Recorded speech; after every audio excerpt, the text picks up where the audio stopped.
ወንድሜ ነህ፣ ጠላት የለውም።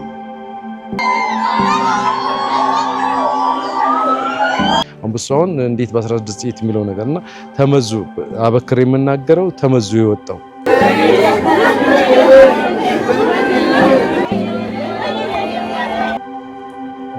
አማካሪ ሁሉ ነገር የነበር ወንድሜ ነህ እና ብዙ ነገር ነው የጎደለብኝ እሱን በማጣቴ።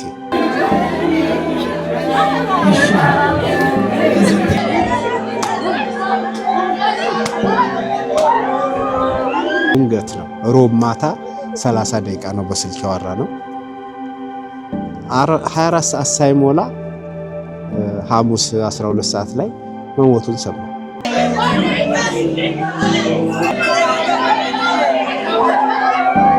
የ7 ዓመት ጥረት ነው ዝም ብሎ ሜዳ ላይ የወደቀው።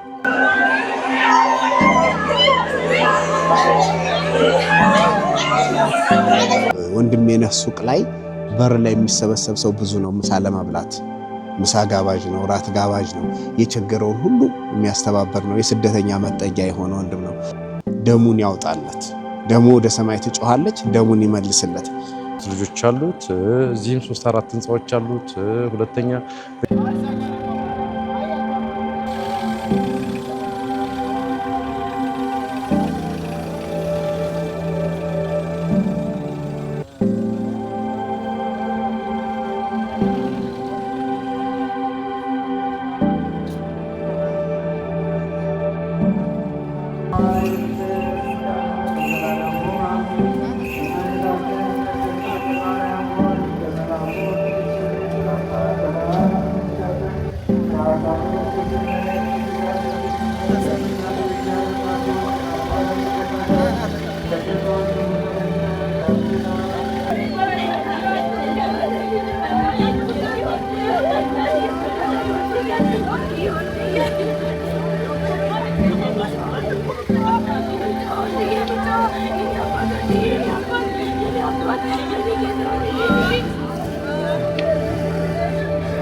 ቀሪው አቶ ወንድሜን አየለ ወይም በቅጽል ስሙ ወንዴ ዜብራ አጭር የሕይወት ታሪክ ቀጥዬ አቀርባለሁ። አቶ ወንድሜን አየለ ከአባቱ ከመሪጌታ አየለ ወልዴና ከእናታቸው ከወይዘሮ አጓጓች ተረፈ በአዲስ አበባ ከተማ ልዩ ስሙ በቅሎ ቤት ላንቻ አካባቢ ሐምሌ 8 1968 ዓ.ም ተወለደ። ቤተሰቦቹ አራተኛ ልጅ ለቤቱ የመጀመሪያ ወንድ ልጅ በመሆን ለቁርጥ ቀን ደራሽ ጋሻ እንዲሆናቸው በመመኘት ወንድሜነህ የሚል ስም አወጡለት።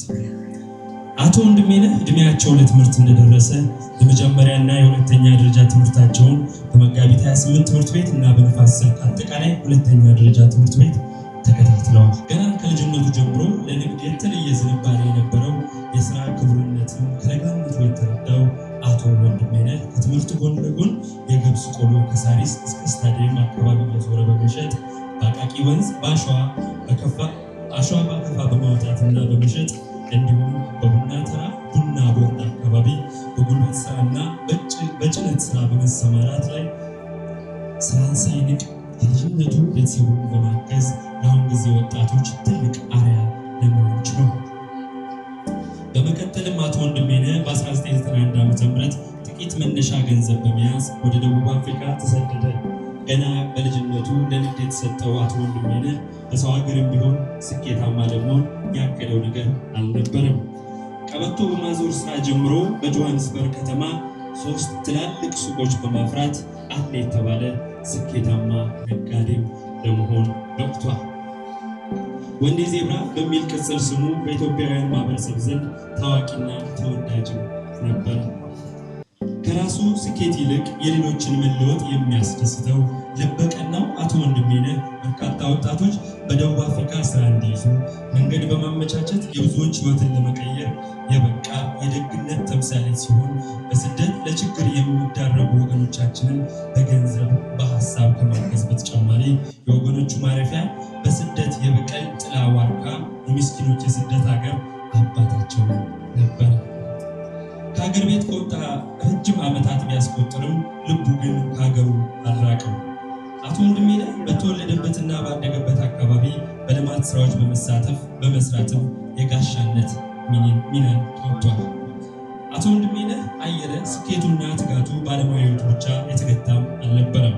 በሁለት በኩል እንደተሳለ ሰይፍ በመንፈሳዊ ሕይወቱም ቢሆን ብርቱ ምዕመን ነበረ። ፈርሃ እግዚአብሔር የተላበሰ ለቤተ ክርስቲያንም ባለው ነገር ሁሉ ኃላፊነትን የተወጣ ሲሆን ለዚህም ማሳያ በደብረ ብርሃን ሳለ ድንጋይ መጀን ቆላ ሚካኤል ቅዱስ ገብርኤል አካባቢ ቤተክርስቲያን በማሰራትና የተለያዩ ንዋየ ቅዱሳትን በማበርከት ከፍተኛ መንፈሳዊ አሻራንም አበርክቷል። በአዲስ አበባ ላፍቶ ተብሎ በሚጠራው የደብረ ትጉሃን ቅዱስ ሚካኤል ቤተክርስቲያን ሲሰራና ለተለያዩ ጊዜያቱን የበኩሉን አስተዋጽኦ አድርጓል። በደቡብ አፍሪካ ጆሃንስበርግ ጻራ አርያም ቅድስት ሥላሴ ቤተክርስቲያን ሲገነባ በተለያዩ ጊዜያቶች አስራት በኩራት በማድረግ ታላቅ ሚናን ተጫውቷል። አቶ ወንድሜነህ አየለ ባለትዳርና የ2 ሴትና የ1 ወንድ ልጅ በአጠቃላይ የ3 ልጆቹ አባት ነበረ። ይህ ታታሪና ደግ ሰው መጋቢት 17 2018 ዓ.ም በደቡብ አፍሪካ ጆሃንስበርግ ከተማ ዜብራ ኢትዮጵያ ተብሎ በሚጠራው አካባቢ የሚገኘው ሱቁን ዘግቶ ወደ መኪና ማቆሚያ በገባበት ቅጽበት ባልታወቀ ግለሰብ በደረሰበት ጥቃት በተወለደ በ50 ዓመቱ ከዚህ ዓለም ድካም አርፏል። ወንድሜነህ ወንድም ሁነኝ ጋሻ መከታ የቁርጥ ቀን ሰው ተብሎ እንደተመኙለት ሁሉ በተግባር ለብዙዎች ጋሻና መከታ ሆኖ አልፏል። የቀብር ስነ ስርዓቱ ወዳጅ ዘመዶቹ በተገኙበት መጋቢት 23 2018 ዓ.ም በላፍቶ ደብረ ትጉሃን ቅዱስ ሚካኤል ቤተክርስቲያን ይፈጸማል። ሉል እግዚአብሔር ነፍሱን በአጸደ ገነት ያኑርልን፣ በከንቱ ለፈሰሰው ደግሞ ፍትህ ይስጥልን፣ ለቤተሰቦቹ ዘመዶቹ መጽናናትን ያድልልን። በሐዘናችን ጊዜ ከአጠገባችን በመሆን ሊያጽናናችሁን ሁሉ ለቤተሰቡ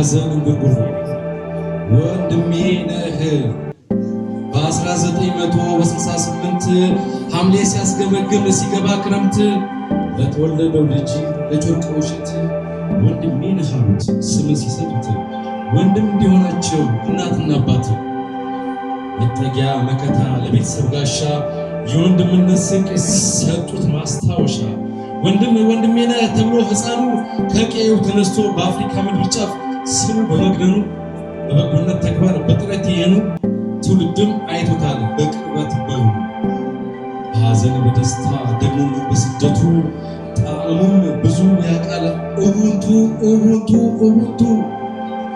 ከትውልድ መንደሩ ደግሞ እስከ አፍሪካ የደርባን ኬፕታውን የጁበርኩ ዋርካ በመጋቢት ወድቆ ጥላው ተሰበረ በ16 ጥይት በጎ ስዋረረ በ16 ጥይት በጎ ስዋረረ ከላንቻ በቅሎ ቤት ቀይ አፈር ሳሪስ ለታታሪው ወንዴ የተጣለው ዳስ ጁበርክ ሳቋ ጠፋ ታየሽ ስታለቅስ ጁበርክ ሳቋ ጠፋ ታየሽ ስታለቅስ ቀኑ እንኳን ሳይጨልም በ9 ሰዓት በቤዝመንት ወደቀ ባረሮች ማት ለስደተኛው ሰው ፈርቀዳጅ ማረፊያ መኪናው አጠገብ በጥይቶች ካፊያ ወደቀ ተብሎ ለእኛ አስከረመጣ ሐዘኑ ካምሮ መቼም አይወጣ ለ27 ዓመት ወንድ የዜብራ ሲሉት በዜብራ ኢትዮጵያ ሁሉም የሚጠሩት በሳቅ ጥጉ ስቀው ከእጁ የጎረሱ እንባ ሆኗል ስንቁ ያነ የሰዋሱ እንባ ሆነ ስንቁ ያነ የሰዋሱ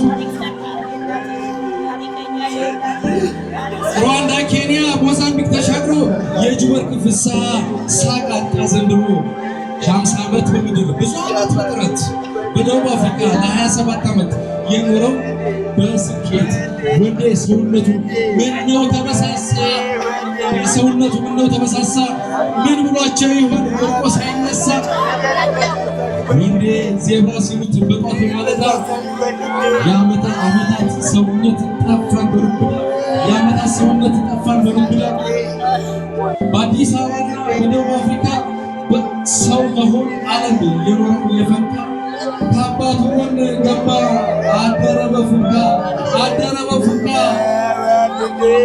በድንገት ወደቀ ተዘጋግቶ 16 ጥይት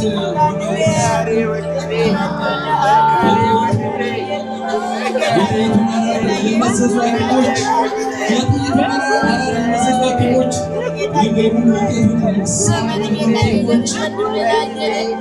ነገሩን ውጤቱን ሳሉ ህመምተኞች የጂፒ ፈገግታ የጂፒ ሞቅታ በቤዝመንት ወደቀ በመኪናው ቦታ 27 ዓመት የለፈው ወጣት ሳይረበው ጉረሰ የአረቦች ማለት ከቶ ምን አላቸው ወንድዬ ሲገደል ጀግና መሆንክን አስልተው ያንተንድል ገዳዮችን ፈርተው መሳሪያ እንደያዙ የጥይት ሮታ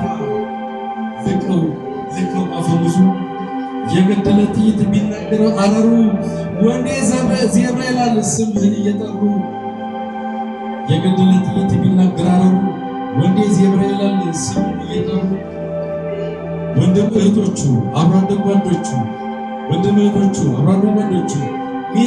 ሚዜዎቹ የጁበርኩ ጮራ በድንገት ሲጠፋ የጥረት ሰው ሲሆን ፈንቀዳጅ ሲከፋ ሐዘንና ህመም ለወገኖች ሲቃ ሙሽራው ተሰጠው የደም ንክርቃ ሐዘንና ህመም ለወገኖች ሲቃ ሙሽራው ተሰጠው የደም ንክርቃ ወንድም እናት ይላሉ በቁንጅት ወጣ የደቡብ አፍሪካ ፈርቀዳጁ ጥላ ባልታሰበው ሐሙስ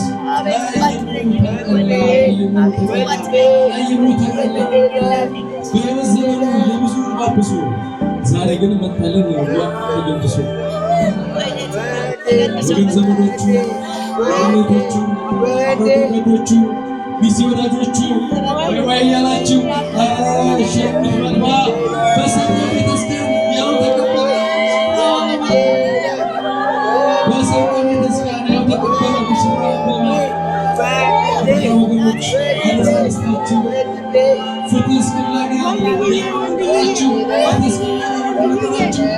ዛሬ ነገም ቢሆን ድምፃችሁ ይሰማ። ነፍስ ይማረናለሁ ካስማ ድምፃችሁ ይሰማ። ነፍስ ይማረናለሁ የትኖር ካስማ የትኖር ዋርካ በስተቀሰሚ ምስቴ ወንድሜ ነህ አየለ የአክስት ልጅ የእናቱ የእህት ልጅ ነፍስ ይማር እግዚአብሔር ያስማማል። ዳቦች ተረፈ የት ልጅ አሜን።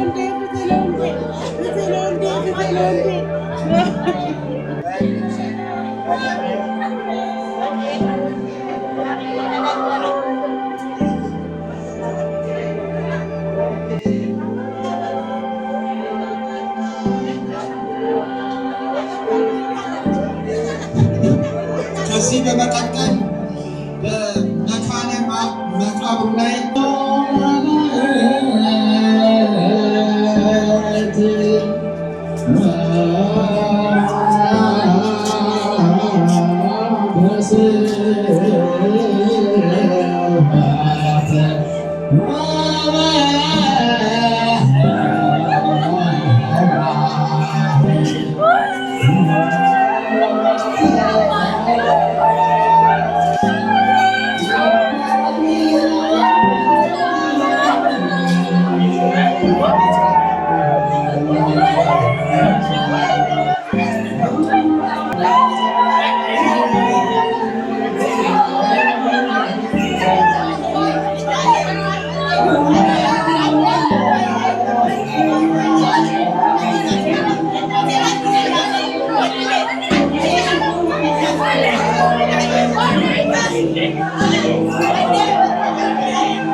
Yeah.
የዘላለም ጌታ ይሆን።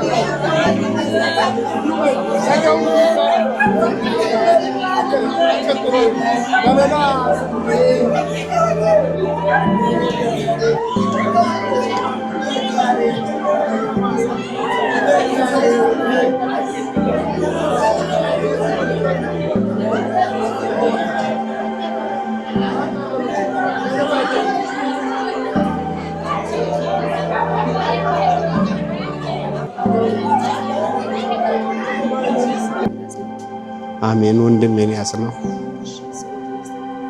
አለማየሁ አየለ እባላለሁ። ለወንድሜ ነህ እንደ ታላቅ ወንድም፣ ሚስጥረኛዬ፣ አማካሪ፣ ሁሉ ነገር የነበር ወንድሜ ነህ እና ብዙ ነገር ነው የጎደለብኝ እሱን በማጣቴ።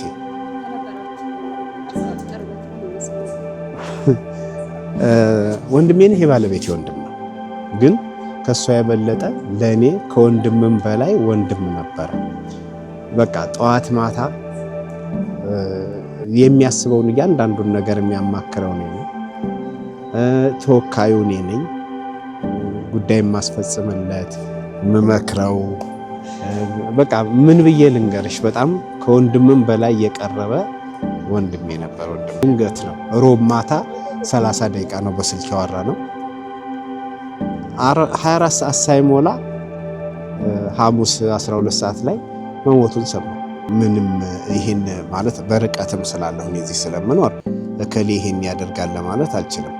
ብዙዎቹን ወዳጆቹን ሳዋራ ደግሞ ስነግራቸው መርዶን የነገርኩት እኔ ስነግራቸው ወንድሜ ነህ ጠላት የለውም፣ ይህ ነገር በወንድሜ ነህ ላይ ሊሆን አይችልም የሚል ምላሽ ነበር የማገኘው። ወንድሜ ነህ ከሁሉ ሰው ጋራ ስምም ነው። ከሙስሊሙ ሙስሊም፣ ከክርስቲያኑ ክርስቲያን፣ በጎሳ ብትሄጂ ከሁሉ ከትግሬ ጋር ትግሬ፣ ከኦሮሞ ጋር ኦሮሞ፣ ከአማራው ጋር አማራ፣ ከጉራጌው ጋር ጉራጌ ሆኖ ማህበራዊ ኑሮ የሚኖር ዛሬ ሊቀ ጳጳሱም ሲናገሩ ሰምተሻል። ከሁሉ ጋር የሚኖር የሁሉ ወዳጅ የሁሉ ወንድም የተቸገረ ረጂ የረሃብ ዱላ ነው። ወንድሜ ነህ ሱቅ ላይ በር ላይ የሚሰበሰብ ሰው ብዙ ነው። ምሳ ለማብላት ምሳ ጋባዥ ነው፣ ራት ጋባዥ ነው። የቸገረውን ሁሉ የሚያስተባበር ነው። የስደተኛ መጠጊያ የሆነ ወንድም ነው። ቤቱ ሁልጊዜ ሰርግና ምላሽ ነው። ከሁለቴም ሶስቴ ሄጄ ጎብኝቻለሁ። እኔ በነበርኩበት ሰዓት ሳምንት የቆየሁበት ጊዜ አለ፣ 3 ቀን የቆየሁበት ጊዜ አለ። ሁሉ ቀን ሰው ሙሉ ነው ቤቱ እና እንደዚህ አይነት ሰው ጠላት አለው እንዲህ የሚያደርገው ለማለት ይከብዳል። መድኃኔዓለም ልብና ኩላሊትን የሚፈትን አምላክ ደሙን ያውጣለት። ደሙ ወደ ሰማይ ትጮኻለች፣ ደሙን ይመልስለት። ከሱ በላይ ገዳዮቹ ይጎዳሉ። ይሄ እርጉም የሆነ አእምሮ የያዘ በሰው መለወጥና በሰው መሻሻል የሚቀና ሰውን ለማጥፋት የሚተጋ አእምሮ ሁልጊዜ ሰላም የለውም። አሁንም አምላኬ ሰላም ያሳጣቸው። እሱ ወደ ዘላለም ረፍቱ ሄዷል፣ ወደማያልቀው ቤት ሄዷል። ነፍሱን በአብርሃምና በይስሐቅ እቅፍ ያኑርልኝ። ሌላ ምለው ነገር የለም። ተገኝታችሁ ያለውን ነገር በተለይ እኛ ቤተሰቦቹ እንደ ባለሙያም እንደ ቤተሰብም ፍትህ ፈላጊዎች እንደመሆናችን መጠን ስለተገኛችሁ አመሰግናለሁ። እግዚአብሔር ይስጥልን። እንግዲህ የነበረው ነገር ምንድነው መሰለሽ ቲጂ፣ አንደኛ እኛ እስከ ሮብ ድረስ በጣም ብዙ ደቂቃዎች ድረስ ያወራን ነበረ። እኔ በእርግጥ ከ94 ነው ከ95 ጀምሮ ነው ዲያክሲ ነች እናቱ አንጓች ማለት ነው። ባለፉት 27 ዓመታት ነው እዛ የሚኖረው። 3 ልጆች አሉት። እዚህም 3-4 ህንፃዎች አሉት። ሁለተኛ በየሰዓቱ በጣም የሚገርምሽ አንድ ቀን እንኳን አሁን ሲመጣ ሁሌ ይመጣልና ሁሌ ሲመጣ ሁለት አስገራሚ ነገሮችን ልንገርሽ። ሁሌ ሲመጣ አንደኛ የዓመት በዓል ጊዜ ገና፣ ፋሲካ፣ አዲስ ዓመት እኛ ቤት በሬ ነው የሚታረደው። ሁሌ በሬ ይታረዳል። ለእህቶቹ ለወንድሞቹ ለ8 ለ9 ይከፋፈላል። ይሄ ነገር ደግሞ እዚህ ብቻ አይደለም ሌላ ቦታ ላይ የሚያደርጋል አሉ። እዛ ግን ብዙ ሰዎችን አቋቁሟቸዋል፣ ሰው ሆነዋል። እንደገና ወደ ተለያየ ቢዝነስ ውስጥ ገብተው ቤት ሰርተው ለዚህ ነገር ሱቅ እዛ 2-3 ሱቅ ነው ያለው። እዚህ 3-4 ህንፃዎች አሉት። በጣም ትልቅ ህንፃዎች፣ ቪላዎች። የ3 ልጆች አባት ነው፣ አንድ ወንድና የ2 ሴቶች እዛ ጋር የተሻቸው ከሆነ እና እንደዚህ ነበረ። ሀዘናችን ከባድ ነው፣ ያልታሰበ ነገር ነው። ሐሙስ በዛ ሰዓት በ17 በ16 ጥይት ነው እንግዲህ የገደሉት። እዛ ቤዝመንት ሱቁን ዘግቶ ነው እንግዲህ እዛ ደቡብ አፍሪካ ጆበርግ ነው። የጆበርግ ፀሐይ ነው የሚሉት፣ ደማቅ ነው እሱ ወንድሜ ነው ማለት ጆሃንስበርግ የጂፒ ሳቅ ነው የሚሉት ህዝቡ ማለት ነው። እና ሳቅ ጨዋታው የሱ ሱቅ ነው ቀድሞ የሚከፈተው ሳቅ ጨዋታው ምናምን በጣም ትልቅ ነበረ። ሁሉም ትኩረቱ የሚያደርግበት ሌሎችም ወንድሞቻችን እዛ አሉ። ከዛ ግን በጣም የሚገርመው ምንድነው በዚህ ቀን በሐሙስ ዕለት ማለት ነው ሜቢ 9 ሰዓት ላይ ነው። ቤዝመንት ነው እንግዲህ አስቢ፣ በቃ የሆነ ንብረት ቢፈልጉ እዛው እንትን ብለው ነበር የሚወስዱት ገንዘብ ምናምን። ነገር ግን ቤዝመንት ውስጥ ነው መኪናው ባቆሙበት ነው መኪናውን ይዞ ሊወጣ ሲል ነው እንግዲህ በ16 ጥይት። አሁን ብዙ ሰዎች አሁን በ16 ጥይት እንዴት ሊሆን ቻለ ምናምን አለ። እንግዲህ ሐኪሞቹ ከሰውነቱ የመዘዙ ያወጧት 16 ሐረር ገብቶሻል። እንደዛ ድረስ ነው የተደረገውና ለሱ ጭካኔ ሁሉ ያስፈልገው ነበር። ሜቢ እዚህም እንደው መጥቶ መኖር በቃ ምናልባት እንደሆነ እንደ መልእክት ቤተሰቦቻችን የሚያዝናናቸው የሱን ፍትህ ርዕስ እስክናገኝ ከታች የፕሪቶሪያ መንግስት ፕሬዚዳንቱ ጽሕፈት ቤት ድረስ ነው ጉዳዩ የገባው ማለት ነው። እዛ የፕሬዚዳንቱ ጽሕፈት ቤት ነው ማህተሙን የፍርድ ቤት መጥቶ ትላንት ላይ የተላከው ማለት ነው። ሰው እስከዛ ድረስ እዛም ያሉትም እዚህ ያሉትም በከፍተኛ ሁኔታ ፍትህ ለማግኘት ወደኋላ እየተባለ አይደለም ይሄ ነገር የሚካሄደው። አው ዛሬ በእርግጥ ቀብር ስለሆነ እነዚህ ነገሮች ናቸው የተካሄዱ ያሉት ማለት ነው በአሁኑ ሰዓት። ከዛ ባሻገር ግን ምናልባት እዛ ቦታ ላይ አገዳደሉን በተለይ አንበሳውን እንዴት በ16 ጥይት የሚለው ነገርና ተመዙ አበክር የምናገረው ተመዙ የወጣው ሐኪሞች ያወጡለት ሰውነቱ ላይ ማለት ነው። ግን የገደለች ምናልባት እዚህ ጋር የተመታው ምናምን ይመስለኛልና እሱን ነገሮች ሜቢ ለሱ የሚያስፈልገው አልነበረም። ሌላም እንደ መልእክት እንደመጨረሻ ቤተሰብን እናቱን አክስቴን አንጓች ተረፈን መላ ቤተሰቡን ሁሉንም እግዚአብሔር ያጽናናቸው። ከዛ ውጭ ግን ምንድነው ምናልባት መንግስት እነዚህ ነገሮች እያመቻቸ በኢንቨስትመንት ወደ ሀገራቸው መምጣት የሚችሉበት ሁኔታ አለ። እነዚህ ሰዎች ገንዘብ አለ እነዚህ ነገሮች ቢመቻቹላቸው ሌሎችም ወንድሞቻችን ሌሎችም ወገኖች መምጣትና ሀገራችን እያሉ 27 ዓመት ጥረት ነው ዝም ብሎ ሜዳ ላይ የወደቀው። ይሄን ነገር መልእክት እንዲተላለፍ እንፈልጋለን ማለት ነው። እኔም አመሰግናለሁ።